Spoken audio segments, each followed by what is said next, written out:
Councilmember Matthew Eugene reminds all applicants who renewed their TPS to make sure that they filled out and mailed to USCIS Immigration Department two very important applications. The first form is TPS Renewal Form, I-821. And the second form is Work Authorization Form, I-765.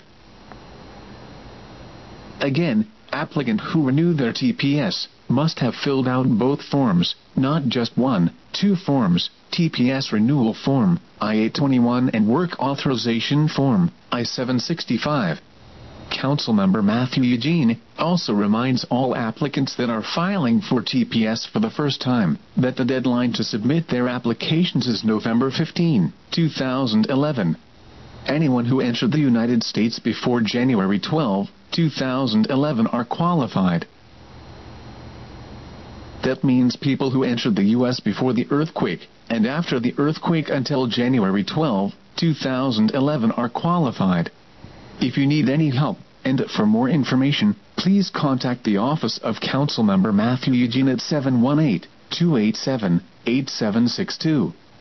Councilmember Mathieu Eugène a rappelé tout le monde qui a rempli l'application pour renouveler TPS pour être sûr et certain que vous avez rempli et vous voyez aller au département immigration deux formes, pas un seul nom, deux applications. Première forme, c'est forme de renouvellement que y aurait les formes I-821 et deuxième forme, c'est forme permis de travail là que y aurait les I-765.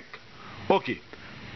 En deuxième partie, nous avons fait tout le monde qui remplit l'application pour un TPS pour première fois, que pas oublier que dernier jour pour nous remplir là, c'est 15 novembre 2011.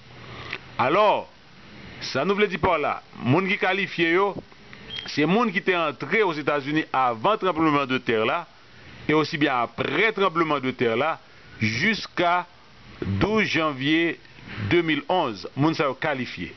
Eh bien, pour plus d'informations, si nous avons besoin d'aide, la question TPS là, nous avons contacté l'office Councilmember Mathieu Eugène, dans 718 287 87 62.